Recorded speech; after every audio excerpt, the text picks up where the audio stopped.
The desert stretched endlessly in every direction, a vast expanse of sand and scrub that seemed to swallow the horizon whole. Miguel had been riding for 3 days straight, his horse's hooves kicking up small clouds of dust with each weary step. The sun beat down mercilessly, and both rider and mount were reaching their limits. He was a simple rancher, far from his homestead, having traveled to the nearest town to sell his cattle. The money from the sale was tucked safely in his saddlebag, enough to keep his small ranch running for another year. As the afternoon sun began its descent toward the western horizon, Miguel noticed something unusual in the distance. At first, it appeared to be a mirage, a trick of the heat and exhaustion playing on his mind.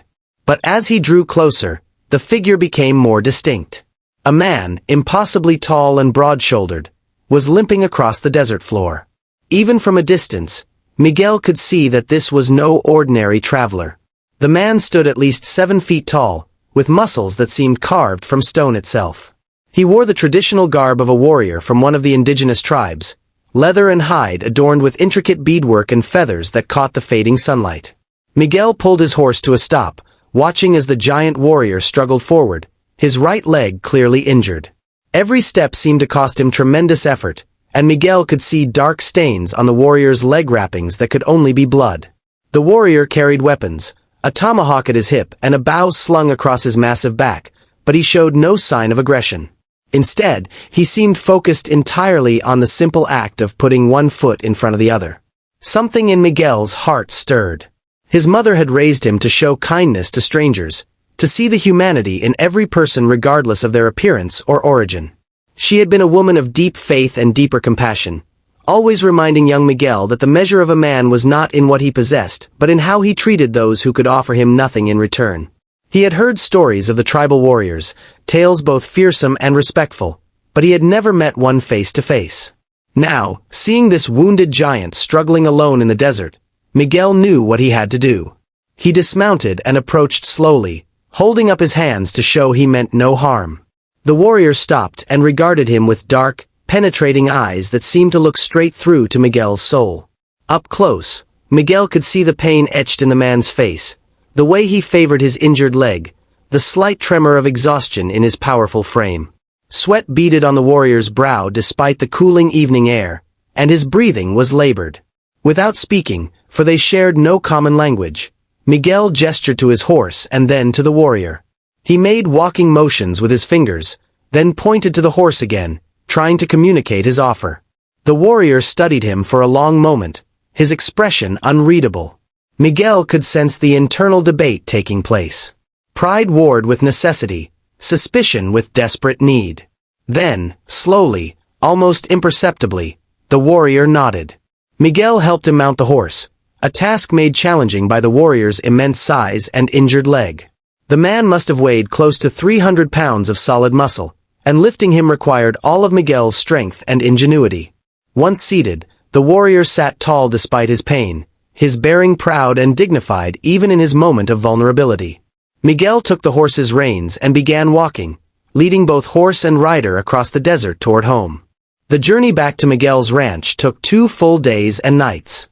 They traveled mostly in silence, communicating through gestures and occasional glances that somehow conveyed more than words ever could.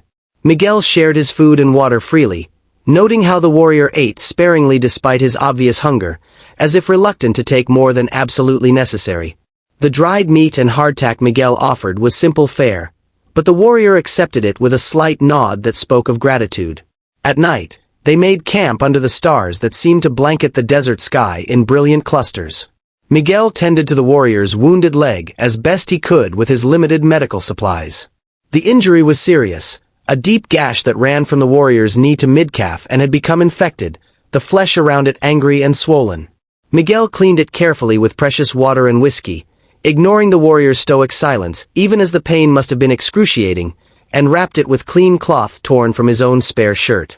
During those long hours of travel, Miguel learned things about the warrior through observation. He noticed how the man's eyes constantly scanned the horizon, always alert even in his weakened state. He saw how the warrior's hand would occasionally drift to the tomahawk at his belt, not threateningly but as if drawing comfort from its familiar presence. Miguel observed the intricate tattoos that covered portions of the warrior's arms and chest, symbols and patterns that clearly held deep meaning. Most of all, he saw the intelligence in the man's eyes, the clear indication that this was not some savage as many in town would have labeled him, but a person of depth and capability who simply came from a different world.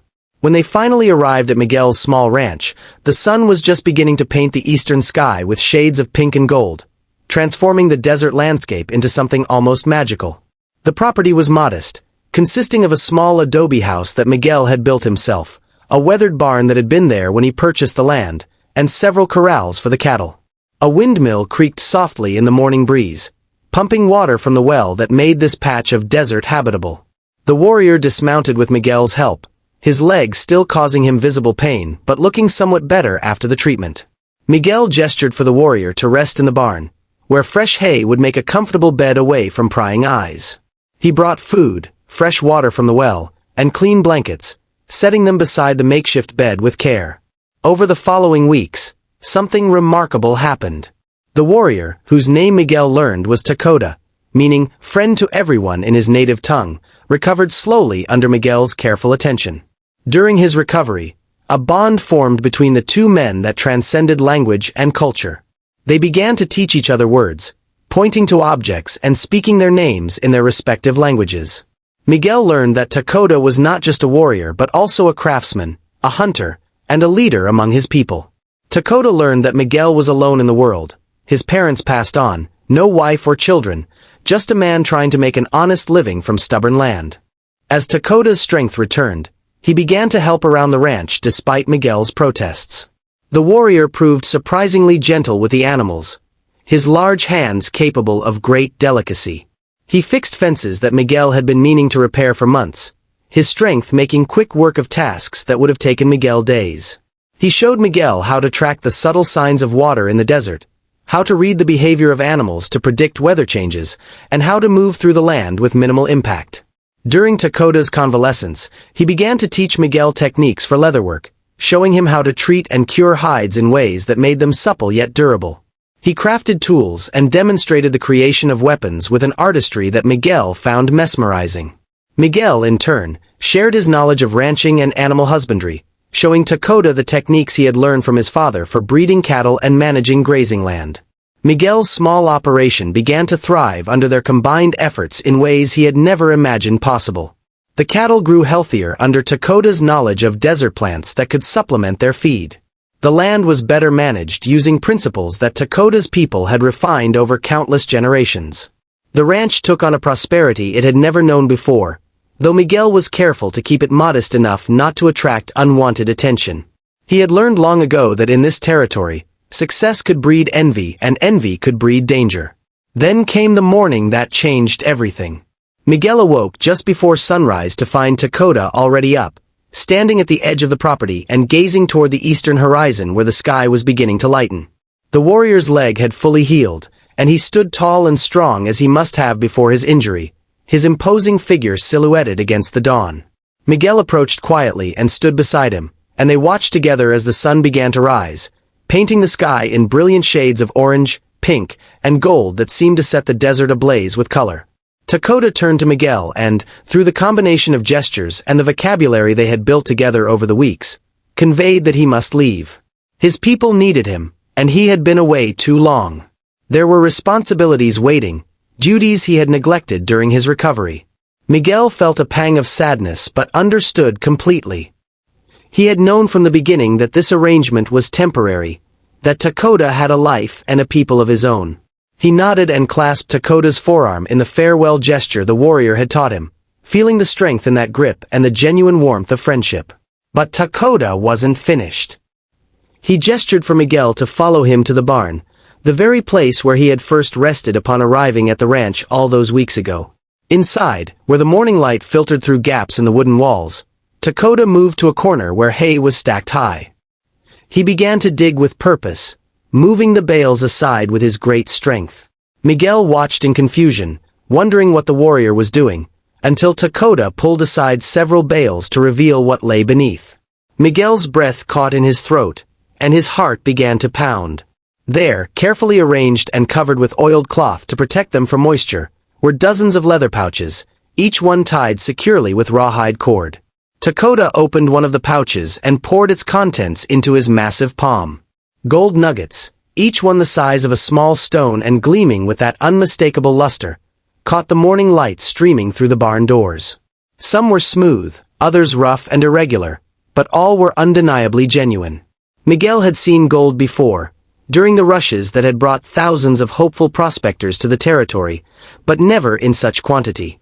He stared in disbelief as Takoda opened pouch after pouch, each one filled with the precious metal. Through patient communication that took the better part of the morning, using drawings in the dirt floor, gestures, and the words they shared, Takoda explained the situation. His people had lived in these lands for countless generations, long before any settlers arrived, longer than any living memory could recall. They knew the mountains, the valleys, the hidden places where the bones of the earth revealed themselves. They knew of places where gold could be found, sacred places that they had kept secret from the settlers and prospectors who had flooded the region in recent years, driven mad by gold fever. These places were not just sources of wealth to Takoda's people but sacred sites, locations where the earth's power could be felt, where ceremonies were performed and visions were sought. As thanks for saving his life and treating him with dignity and respect when he was most vulnerable, when he could have been left to die in the desert or worse, exploited or betrayed, Takoda had brought Miguel a portion of this gold. He had made the journey repeatedly during his recovery, traveling by night when Miguel slept, bringing the pouches one by one from a cache he had established nearby. But there was more to this gesture than simple gratitude, Takoda made clear. The gold rush had brought unprecedented violence and greed to the land. Takoda's people were under constant threat from those who would do anything to discover the source of gold in the region. Prospectors had invaded their territories, desecrated their sacred sites, and brought disease and conflict. Some of Takoda's people had been killed, others driven from their traditional lands. The tribe had learned that they could not simply ignore the reality of the gold's value to the newcomers. They needed a way to use it strategically, to trade for the tools, weapons, medicine, and supplies they needed to survive in this changing world, but without revealing the sources and inviting further invasion. Takoda trusted Miguel in a way he had trusted few others from the settler community. He had seen Miguel's character and his heart during the weeks of recovery. He had observed how Miguel lived simply despite having the means to sell the gold he was owed for his cattle. He had noticed Miguel's respect for the land and animals, his lack of greed, his willingness to help without expectation of reward. Takoda wanted to establish a system, a partnership where Miguel would serve as a guardian and intermediary, a keeper of gold that could be used to help both their peoples navigate the dangerous times ahead. Miguel's barn, innocuous and overlooked by the townspeople who saw him as just another struggling rancher, would serve as a vault, a safe place where gold could be stored away from prying eyes and greedy hands. It was perfect in its simplicity. No one would think to look for a fortune in the modest barn of a man who barely seemed to make ends meet. The arrangement Takoda proposed was intricate but fair, worked out through careful discussion that showed the warrior's strategic mind. He would periodically bring gold to be stored in the barn, hidden beneath the hay and secured in ways that only they would know. They would develop a system of signals and meeting times.